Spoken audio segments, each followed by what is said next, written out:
Sir, আপনি কি খুঁজছেন স্যার? দয়াকে বাঁচানোর সূত্র। স্যার, ওনার নিরপরাধ হওয়ার কি প্রমাণ পাবো স্যার? ওই গুলিটা পঙ্কজ, যেটা ওই কিডন্যাপারের লেগেছিল।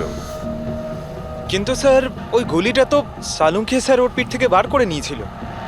যে গুলিটা ডক্টর সালুকে পেয়েছেন, তার মধ্যে কোনো রহস্য আছে, আর সেটাই বের করতে হবে আমাদের। এ রক্তের ছিটে দেখতে পাচ্ছ? হ্যাঁ স্যার। যেভাবে ওই কিডন্যাপারের গুলি লেগেছিল, তার মধ্যেই কোনো রহস্য লুকিয়ে আছে। আর সেই রহস্য এই রক্তের ছিটেই বলে দেবে।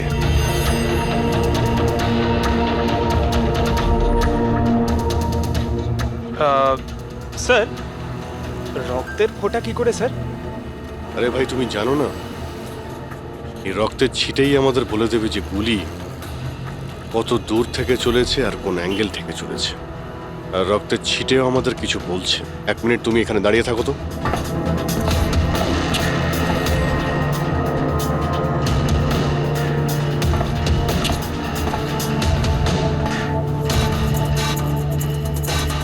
পঙ্কজ, তুমি একটু নিচু হও তো।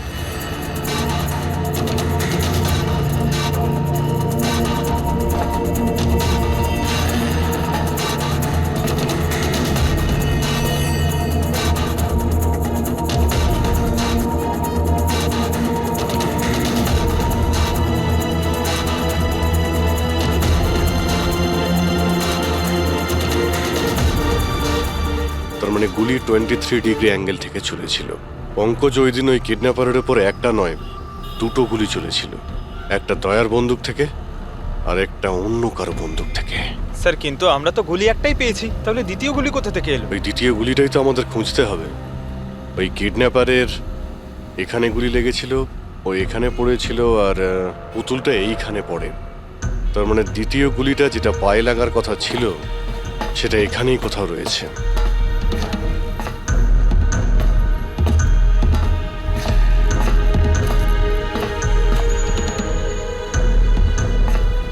পঙ্কজ, তুমি একটা কাজ করো, আমি ওই দ্বিতীয় গুলিটা খুঁজছি, ততক্ষণ তুমি খোঁজ নিয়ে দেখো যে ওই দিন যে গুলিটা চলেছিল, সেদিন এই কন্টেনার ইয়ার্ডে কেউ এসেছিল। ঠিক আছে স্যার।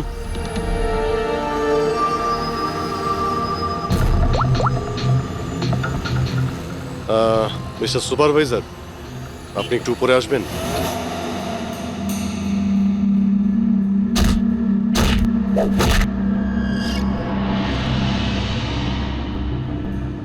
এটাকে হোল্ড কর। এইভাবে মারতে হয় পাঞ্চ। বেরো। নমস্কার। নমস্কার। হ্যাঁ, তো বলুন, বলুন কি কাজ? কিছু জানার ছিল। যদি না দিই? কিভাবে আদায় করতে হয় আমরা জানি সেটা।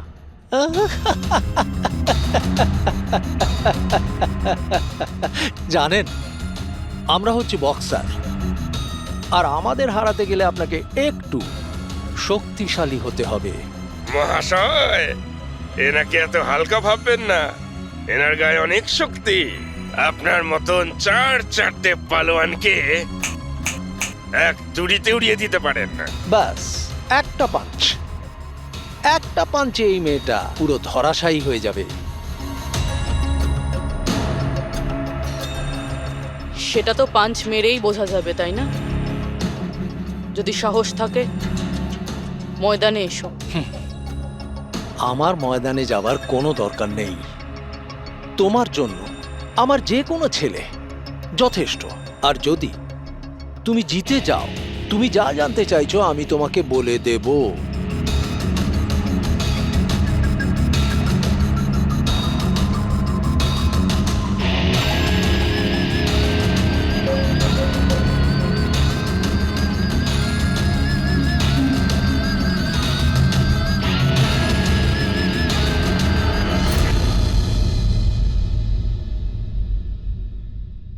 এর সাথে ফাইট করব।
খুব ভালো ফাইট করতে পারো। কোথা থেকে শিখলে এত ভালো ফাইট? শিখেছি কোথাও। এবার যেটা জিজ্ঞেস করব সেটার উত্তর দাও। এনাকে চেনেন? আরে, এ মারা গেছে? হ্যাঁ, কেউ খুন করেছে ওকে। ওর নাম স্যান্ডি। আমি ওকে ট্রেনিং দিয়েছিলাম। এই স্যান্ডির অ্যাড্রেস কিংবা ফোন নাম্বার তো হবে।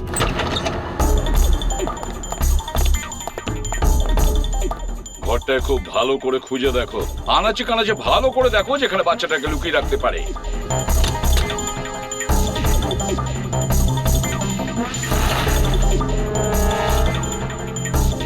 স্যার, হ্যাঁ পুরবি।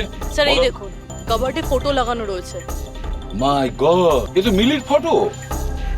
আয়ুষীর কেয়ারটেকার। এর ফটো এখানে এলো কি করে? এটার একটাই কারণ হতে পারে, এই মিলি ওই কিডন্যাপারকে চিনতো।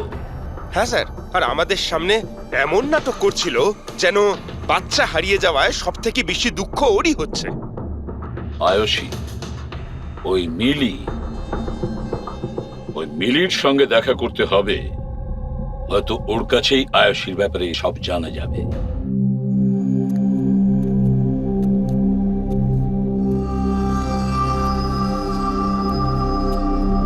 সুরাজ,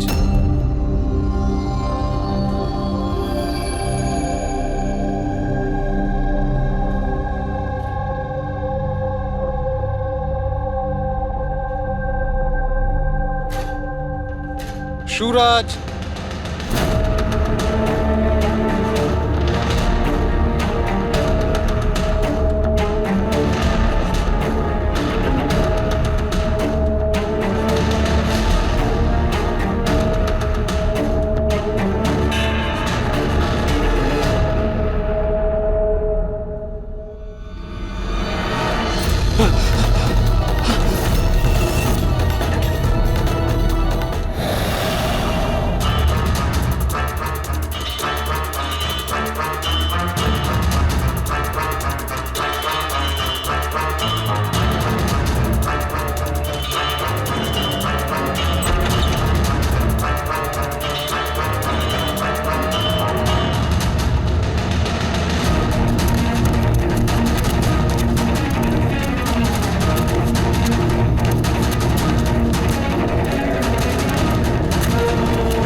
আমি তো সিআইডি লোকেদের সম্মান করি, কারণ আমার ছেলেও খুব বড় একজন অফিসার ছিল।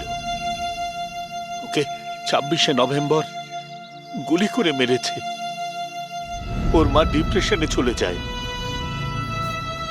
ওকে কিছুতেই বোঝাতে পারছিলাম না যে ওর ছেলে আর এ জগতে নেই।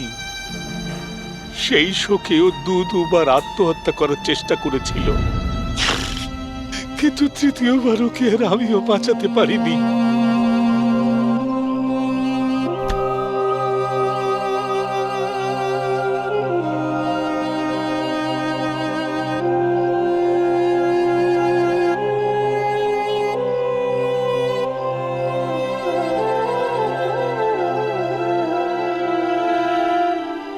বেচারা সুরাজ বেকার বেকার মরে গেল এর চক্করে।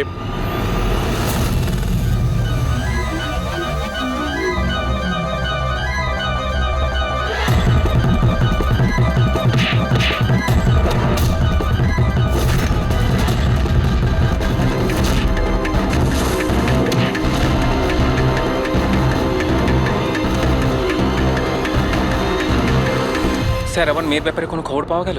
কোথায় আছে আমার মেয়ে? দেখুন, আপনার আয়ুষী যেখানেই থাকুক না কেন খুব তাড়াতাড়ি পাওয়া যাবে, কারণ কিডন্যাপারের ব্যাপারে আমরা অনেক কিছু জানতে পেরেছি। স্যার, কে ওই কিডন্যাপার? প্লিজ বলুন, আমি ওকে ছাড়বো না। তাহলে জিজ্ঞেস করুন না মিলিকে, ও সব জানে।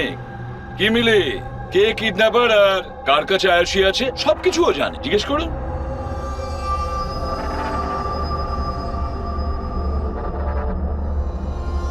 স্যান্ডিকে তো চেনো তুমি। তোমারই বলাতে স্যান্ডি এর মেয়েকে অপহরণ করেছে।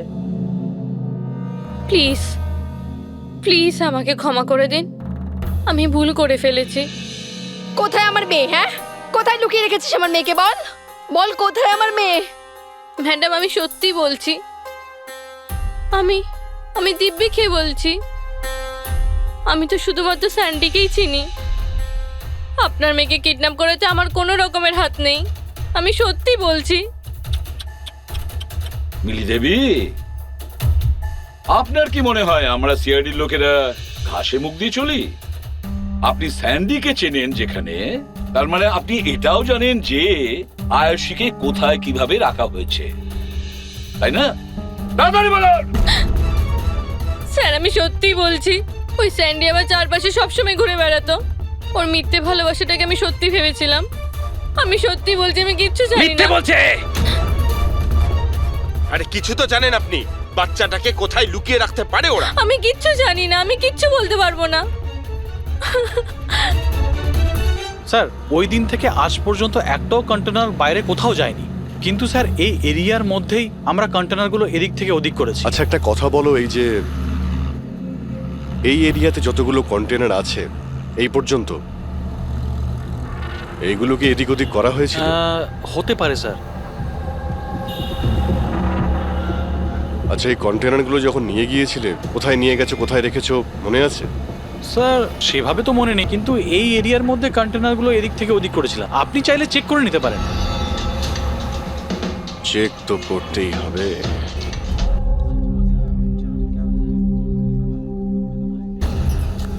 এ হলো রেডিও, জেলের সমস্ত খবরের কাছে আছে। যদি তুমি কিছু জানতে চাও তাহলে এর সঙ্গে কথা বলো, কিন্তু একটা কথা মনে রেখো, একে কখনোই বিশ্বাস করো না, কারণ এ যখন তখন দল বদল করে।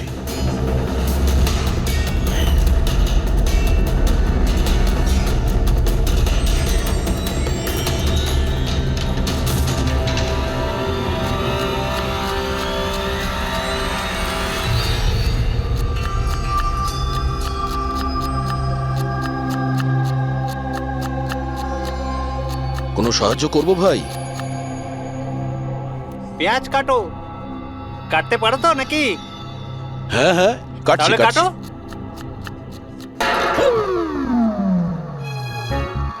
আচ্ছা, শরীরটা তো তোমার খুব সলিড, জিম টিম করো নাকি?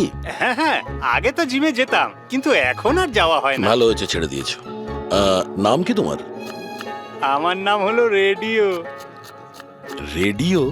এটা কিরকম নাম? আমি খুব বকবক করি না, তাই সবাই আমাকে আদর করে রেডিও ডাকে। ও, পুরো জেলে ছোট বড় সমস্ত খবর আছে আমার কাছে। মানে সব মিলিয়ে তুমি জেলের খোঁচড়। হ্যাঁ। আচ্ছা খোঁচড় বাবু, এটা বলো যে সুরজকে কে মেরেছে?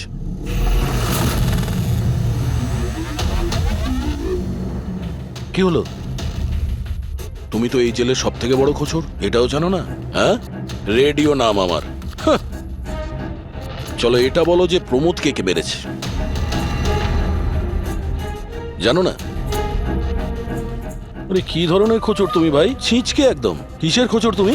হ্যাঁ, আরে বাবা এটা তো জানো যে প্রমোদ যখন খুন হয়েছিল তখন ও কি কাজ করছিল?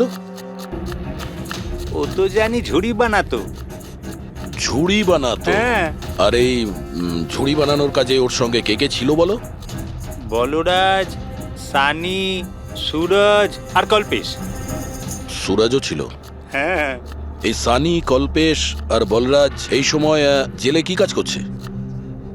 এই লোকগুলো ওই যে ফার্নিচার তার কারখানায় কাজ করে। হ্যাঁ, তুমি কি ওদের সাথে দেখা করবে?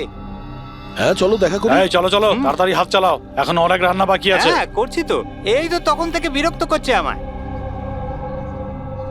আমি কোনো উপায় বার করছি।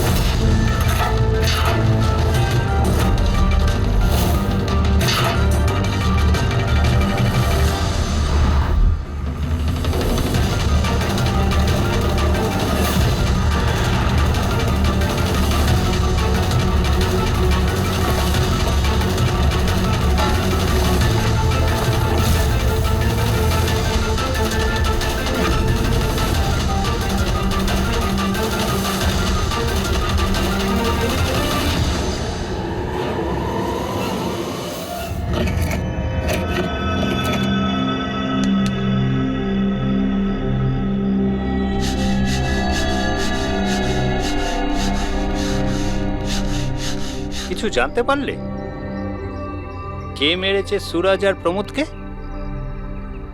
তোমার জিজ্ঞাসা করার ধরন দেখে তো মনে হচ্ছে তুমি জানো কে সে, যে ওদের দুজনকে মেরেছে। হ্যাঁ, কারা ওরা? হিতেন আর আকাশ।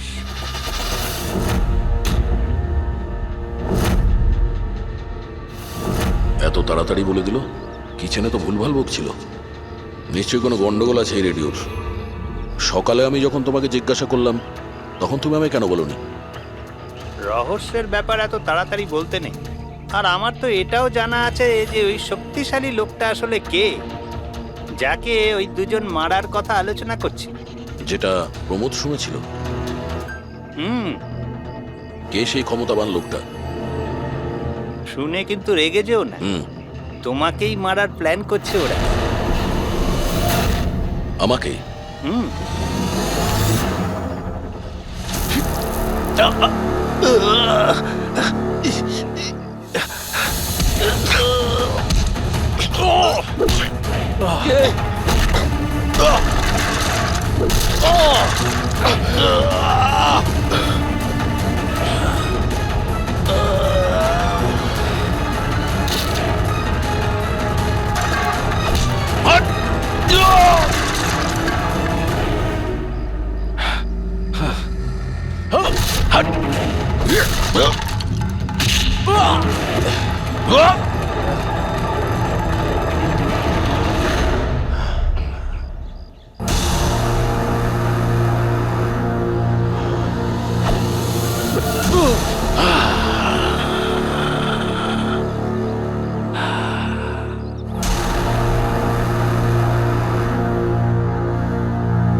না ভাই, এই গুলিটা ম্যাচও করে গেছে। মানেটা এই অভিজিৎ, এই গুলিটাও দয়ার বন্দুক থেকেই ছোড়া হয়েছে। আপনি তো অদ্ভুত কথা বলছেন। দয়া গুলি একটাই চালিয়েছিল আর বুলেট পাওয়া গেল দুটো। তাহলে এই দয়া স্যারের দ্বিতীয় গুলি কিভাবে এলো, যেটা কিডন্যাপারের লেগেছে? অভিজিৎ, দয়াকে কেউ ফাঁসাতে চাইছে। হ্যাঁ স্যার, এই কন্টেনার ইয়ার্ডে আমি নিজে দেখেছি। একটা কন্টেনারে গর্ত ছিল, তার মধ্যে বুলেটের শেলও পেয়েছি। ওখানেই বসে কেউ কিডন্যাপারকে গুলি করেছিল। কিন্তু তোমরা কি করে বলতে পারো যে গুলি অন্য কেউ চালিয়েছে? রক্তের দাগ থেকে যেভাবে রক্তের ছিটে ওখানে পড়েছিল তাতে এটা পরিষ্কার যে দয়া গুলি চালায়নি, বরং দয়ার অ্যাঙ্গেল থেকেই কেউ অন্য অ্যাঙ্গেল থেকে গুলি চালিয়েছিল, হয়তো 23 ডিগ্রি অ্যাঙ্গেল থেকে। আর সেটা কে হতে পারে খোঁজ নিয়ে দেখতে হবে। কে এসেছিল ওখানে সেটা জানার জন্যই আমি পঙ্কজকে পাঠিয়েছি, কিন্তু এখনো অব্দিও এলো না, আর ওর ফোনটাও বন্ধ রয়েছে। হ্যাঁ বলুন। হোয়াট? কি এসব হলো কি করে? তোমরা ওখানে ছিলে না? কি হয়েছে স্যার? দয়াকে কেউ আঘাত করেছে, ছুরি পর্যন্ত মেরেছে। হোয়াট? ওকে হসপিটালে অ্যাডমিট করা হয়েছে। তাহলে চলুন স্যার। না অভিজিৎ, জিলা সাহেব বলেছেন যে ওখানে যেন আমরা না যাই। দয়ার জ্ঞান ফেরেনি, তবুও স্টেবল আছে। যেই ওর জ্ঞান ফিরবে ওরা আমাকে ইনফর্ম করবে।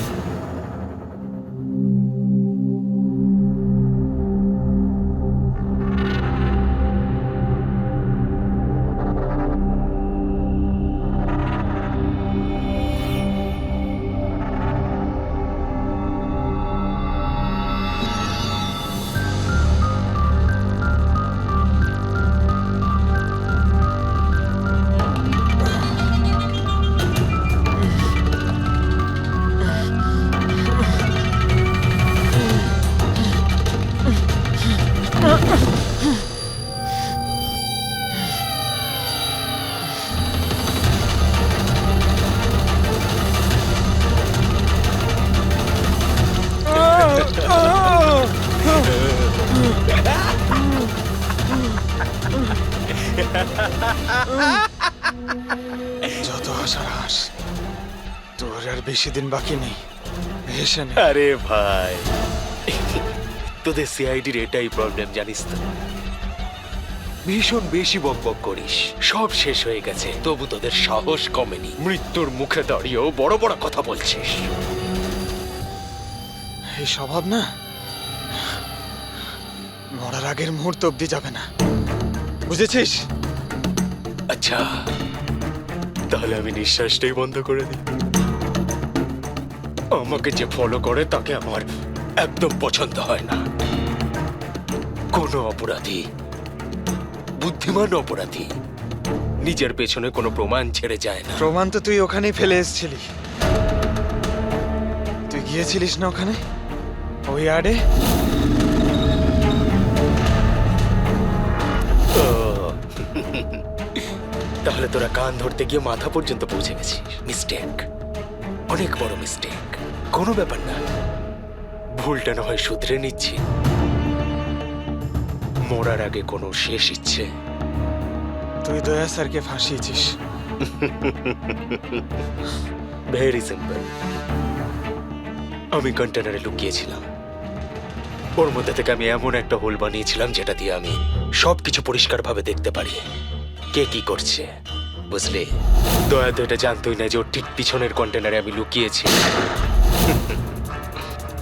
স্যান্ডি এটা ভেবেছিল যে দয়াকেও ব্যস্ত রাখবে আর আমি দয়াকে গুলি করে দেবো, কিন্তু স্যান্ডি তো এটা জানতোই না যে ও বেচারা। খুব স্মার্ট না? একটা প্রশ্নের উত্তর দে। চল বল বল। আরে জিজ্ঞেস কর, শুরু কর। দয়া স্যারের বুলেট কোথা থেকে পেলি তুই? খুবই সহজ ছিল। ফায়ারিং রেঞ্জ থেকে আমরা একটা বুলেট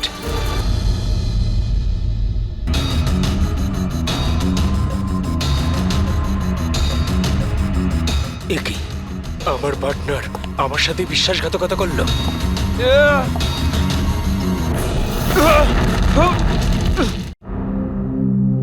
স্যার, দয়া স্যার কেমন আছেন? এখন দয়া ঠিক আছে, চিন্তার কোনো কারণ নেই।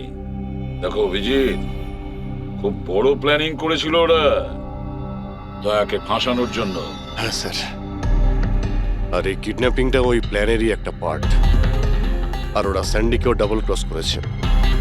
ওকে বলেছিল দয়াকে মারতে, আর ওকেই মেরে দিয়েছে। তাহলে কি তুমি বলতে চাইছো ওই কিলারের কাছে দয়ার গানের গুলি ফায়ারিং স্পটে পাওয়া গেছে? হ্যাঁ স্যার, কিন্তু স্যার ও দয়া স্যারের গুলি ফায়ার করেনি স্যার, নিজের গুলি ফায়ার করেছিল স্যার। সেটাই তো বুঝতে পারছি না, ওই গুলি দয়ার গান থেকে চলেনি, তাহলে দয়ার গুলি ওই লাশের গায়ে ঢুকলো কি করে? স্যার, গুলি চেঞ্জ করা হয়েছে। কিডন্যাপারের গায়ে যে গুলি ছিল সেটাকে বের করে সেই জায়গাতে দয়ার গুলি রেখে দেয়।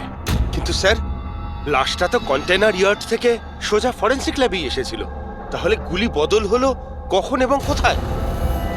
রাস্তায় ফেডরি, গুলি রাস্তায় বদলানো হয়েছে, অ্যাম্বুলেন্সের ভেতরে। সাহেব সাহেব সাহেব সাহেব, ওই কাজটার জন্য আমি তার টাকা পেয়েছিলাম সাহেব। আমাকে বলেছিল যে রাস্তার মধ্যে শুধু 5 মিনিটের জন্য গাড়ি থামাতে, তাই আমি জুস খাওয়ানোর জন্য ড্রাইভারকে নিচে নিয়ে গেছিলাম সাহেব।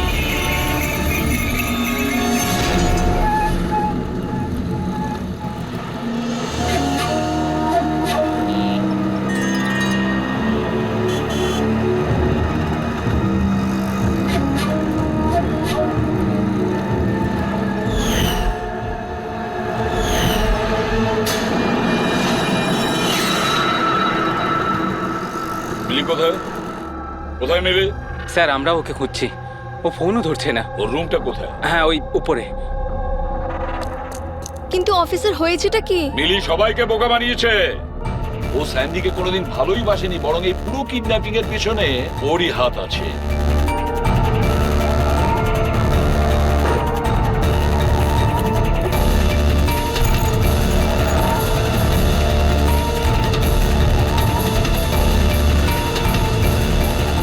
স্যার এই ছবি মিলির ঘরে ছিল। এ তো আকাশ আর হিটেনের ফটো, যারা দয়াকে আঘাত করেছিল জেলের মধ্যে। কিন্তু স্যার একটা কথা মাথায় ঢুকছে না, এই দুজনের ছবি মিলির ঘরে এলো কি করে? অভিজিৎ, এর একটাই মানে দাঁড়ায় যে পুরো প্ল্যানটা দয়াকে শুধু জেলে পাঠানোর উদ্দেশ্যে নয়, বরং জেলের ভেতরে দয়াকে কিভাবে মেরে ফেলা যায়। তার মানে স্যার দয়াকে এখনো কেউ মেরে ফেলতে পারে, ওর উপরে আবার আক্রমণ হতে পারে। সরি এসিপি স্যার, যতক্ষণ না উপযুক্ত প্রমাণ আপনারা আনছেন দয়াকে ছাড়তে পারবো না। স্যার স্যার ওকে কেউ মেরে ফেলতে চাইছে স্যার, ওকে ফাঁসিয়ে জেলে পাঠানোর প্ল্যান ছিল। দেখো, আমরা যেটা করছি এখন সব আইন অনুযায়ী করছি, আর সেটা দয়ার পক্ষেই করছি। স্যার, আইন অনুযায়ী এ সমস্ত করলে অনেক দেরি হয়ে যাবে। একটা হামলা হয়ে গেছে স্যার, ও জীবন আর মৃত্যুর সঙ্গে লড়ছে। এসিপি সাহেব, আপনি একজন সিনিয়র অফিসার, আপনি খুব ভালোভাবে জানেন প্রোটোকলের নিয়ম অনুসারে আমরা আমাদের নির্ণয় বদলাতে পারি না। স্যার কিন্তু আই এম সরি এসিপি সাহেব, প্লিজ।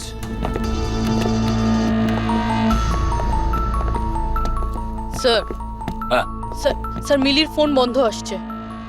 ও কোথায় আছে, কি করছে কেউ জানে না, কিন্তু আমরা শহর থেকে বাইরে যাওয়ার সমস্ত রাস্তা ওর জন্য বন্ধ করে দিয়েছি। স্যার যা করার তাড়াতাড়ি করতে হবে। একবার ওকে অ্যাটাক করেছে, এবার কিন্তু ওকে মেরেই ফেলবে ওরা। তাহলে অভিজিৎ, আমরা সেটাই করব যেটা আমরা নিজেদের জন্য করি।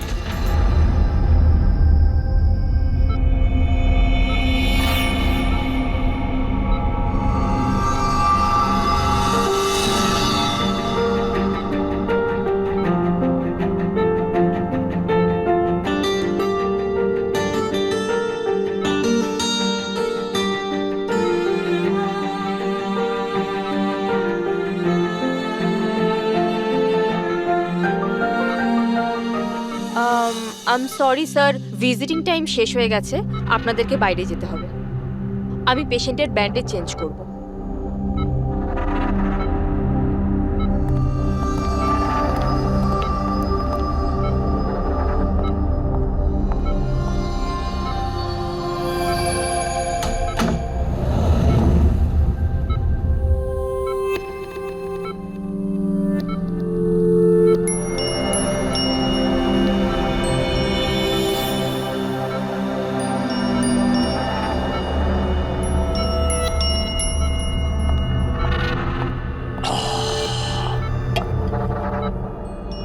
এই পাহাড়, এই ঝর্ণা, এই পাতা আর প্রজাপতি। ম্যাডাম, আজকে আপনি কার করবেন মঞ্জুরি? আরে বাহ, কি বলে দিলেন! বাহ, দারুণ দারুণ, ধন্যবাদ দাদা, ধন্যবাদ। ভালো লাগলো খুব আপনার? ভালো লাগলো। আরো কিছু বলুন। মরার বয়স হয়ে গেল আর আপনি শায়রি করছেন? মুখ খুলুন জেঠু। আরে ম্যাডাম, আর কদিনই বা বাঁচবো আমি বলুন তো? আর যে কয়েকটা দিন বাকি আছে সেগুলো নয় আনন্দেই কাটাই, কি বল? খুব ভালো। আরে কি করলেন সিস্টার, আপনি ওনার মুখে থার্মোমিটার গুঁজে দিলেন। কত সুন্দর সুন্দর কথা বলছিলেন, আর সবে তো শুরু করেছিলেন। আরে আঙ্কেল, ভালোই হয়েছে ওকে চুপ করিয়ে দিয়েছে।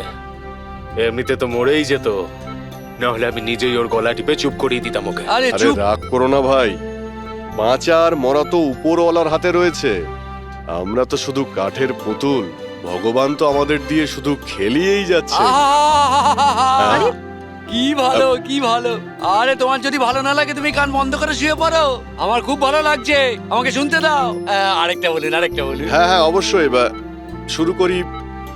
চাঁদ লুকিয়ে রয়েছে মেঘের মধ্যে।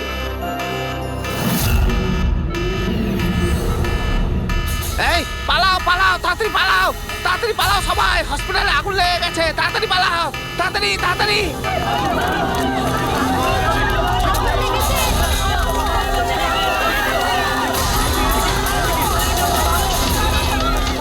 আরে খুনি তার খেলা শুরু করে দিয়েছে। হ্যাঁ স্যার। ওরা তোর রুমে আগুন লাগিয়েছে। স্যার এগুলো ইচ্ছে করেই করেছে। আমি শালুকে মেন গেটে দাঁড় করিয়ে দিয়েছি, ব্যাক গেটেও কাউকে দরকার। পুরবি তুমি এখনই পিছনের গেটে যাও।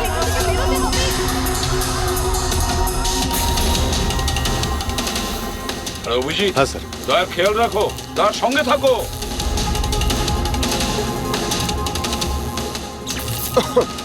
এই কে তুমি? কোথায় আসছো? আসলে কি? আমি কি এদিকে কি? না আসলে আগুন লেগেছে না, তাই ভাবলাম যে এদিক দিয়ে রাস্তা এদিকে আছে কোনো রাস্তা নেই, যাও নিচে যাও, চলো নিচে যাও। ওকে।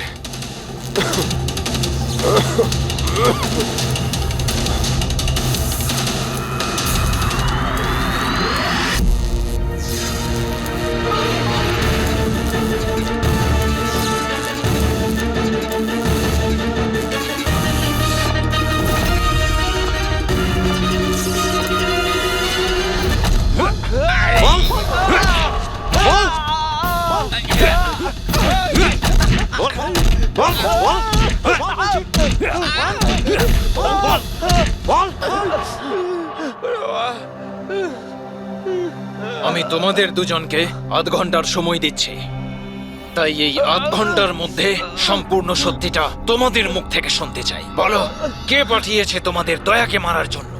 বলো। সাহেব, আধ ঘন্টা দিন বা পুরো দিন দিয়ে দিন, কিন্তু এখান থেকে কিচ্ছু বেরোবে না। কিন্তু ওকে মারার জন্য তো আমাদের বলা হয়েছিল। এমনটা নয় তো, এদেরও দয়াকে মারার জন্য টাকা দেওয়া হয়েছে।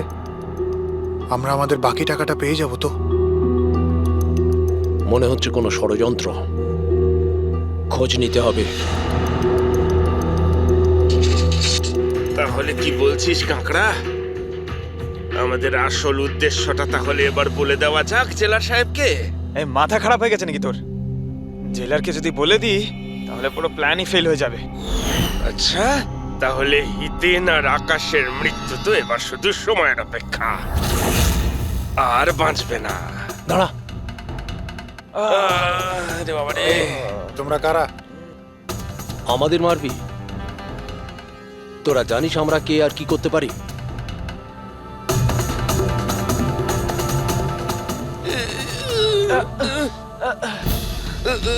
আরে বাবা রে, মরে গেলাম। আরে বাবা।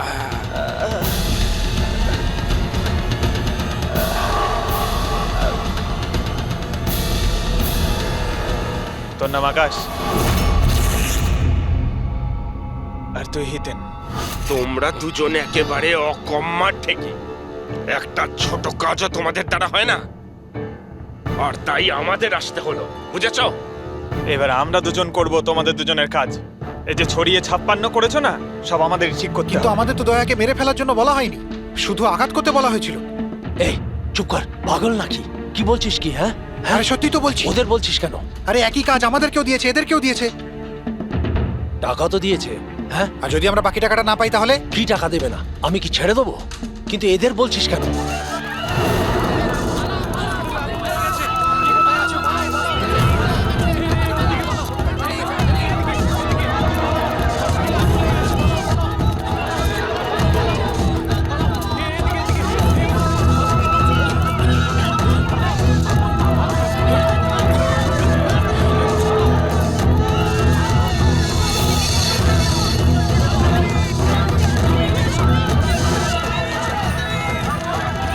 সরে যাও, সরে যাও সবাই, সরে যাও, পেছনে চলে যাও, তাড়াতাড়ি সরে যাও।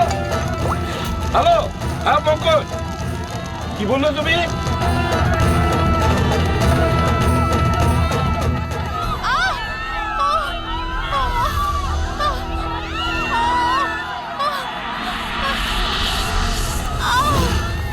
কি হলো? কেউ ধাক্কা দিয়ে ফেলে দিয়েছে। আচ্ছা, আঘাত পেয়েছি, হাঁটতে উঠুন পারছি না। তাড়াতাড়ি আসুন।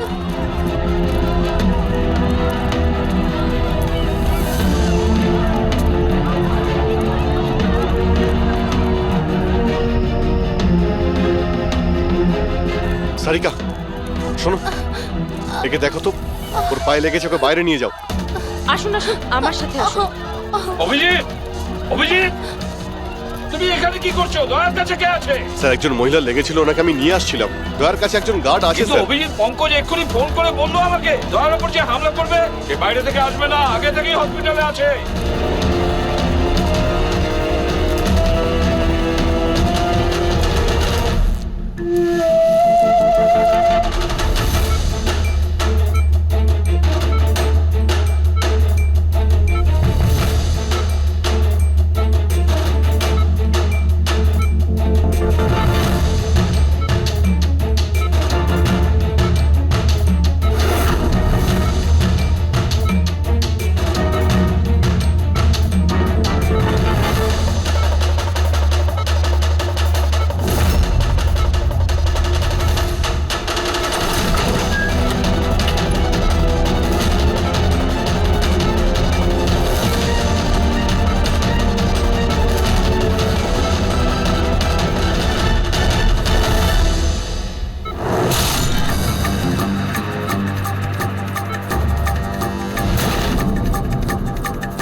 হলো কেদারবাবু?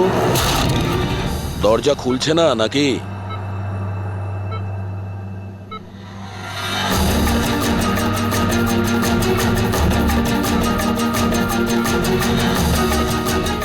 তুমি ছুরিটা খুব ভালো চালাও, কিন্তু আফসোস এই শিল্পটা আজ কাজে লাগলো না।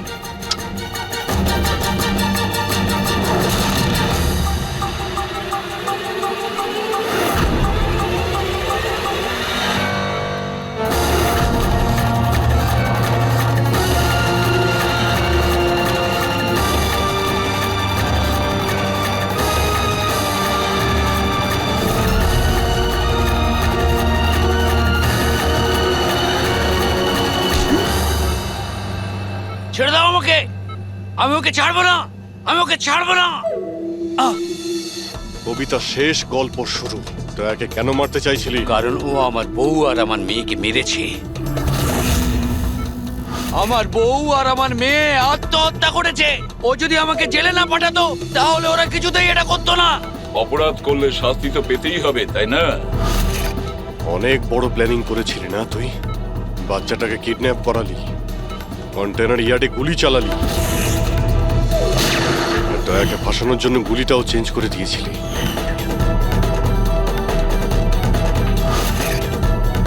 ওই বাচ্চাটা কোথায়?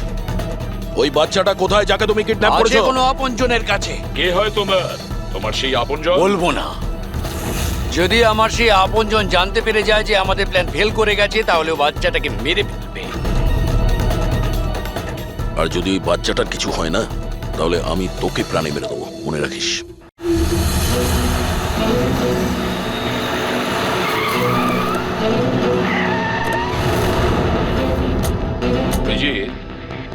গত 1 মাস ধরে মিলির ফোন এই স্পটেই দেখা যাচ্ছে।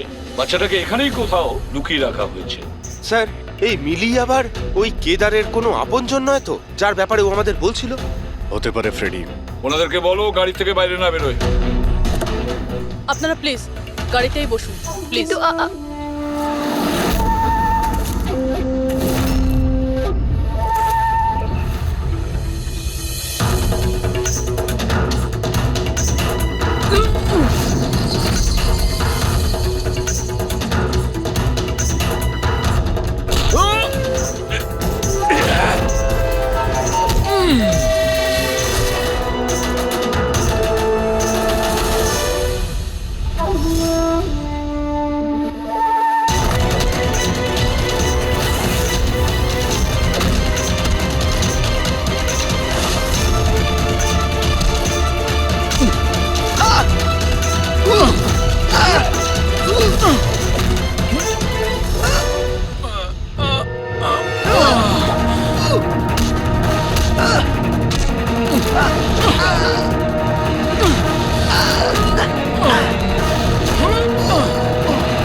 Sir bomb.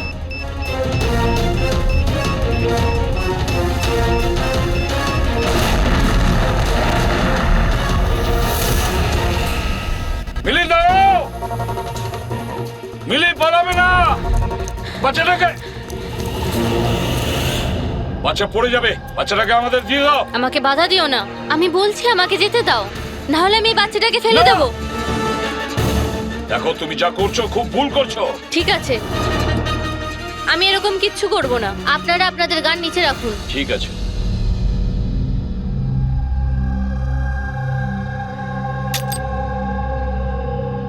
এবার ওই গানটা আমার দিকে দিন। তুমিও।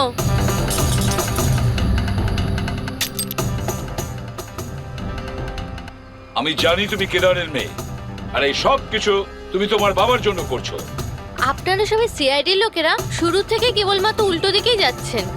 আসল সত্যিটা কি সেটা শুধু আমিই জানি, আর এই সত্যিটা আমি কখনোই কাউকে বলবো না, আর আপনারা কখনো এটা জানতেও পারবেন না। দেখো মিলি, মিলি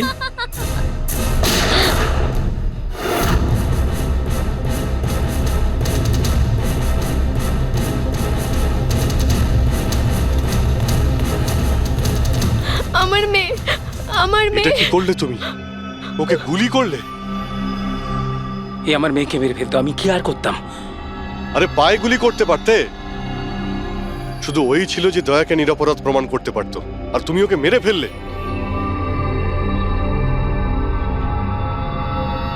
শুধুমাত্র এই নয় স্যার,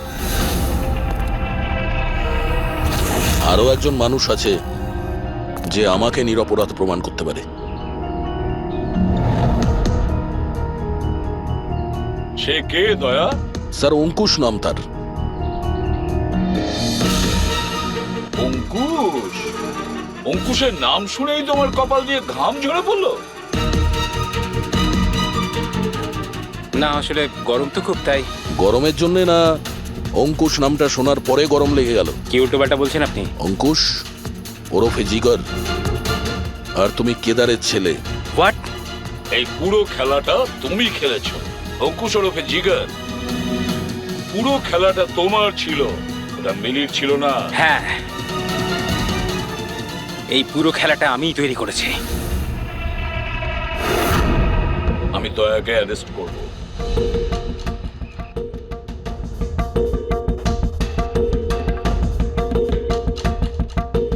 মিলিকে বলে আমি রাকাকেও আমার রাস্তা থেকে সরিয়ে দিয়েছিলাম, যাতে আমার কথা কেউ কোনোদিন জানতেই না পারে।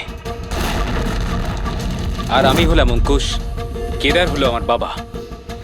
আর আপনারা সবাই ভালো পুলিশের মতো আমাকে এখান থেকে যেতে দেবেন, কারণ যদি আপনারা আমার সাথে কোঅপারেট না করেন তাহলে না না। কেমন বাবা তুমি? প্রতিশোধ নেওয়ার জন্য নিজের বাচ্চাটাকে মেরে ফেলবে, নিজের পরিবারকে ধ্বংস করবে?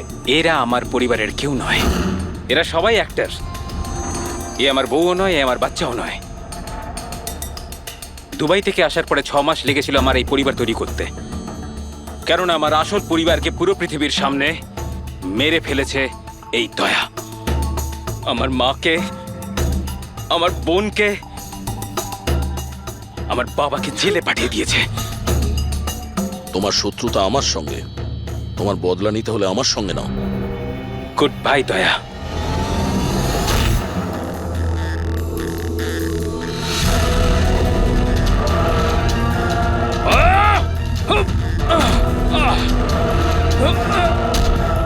না অভিজিৎ, ছেড়ে দাও ওকে।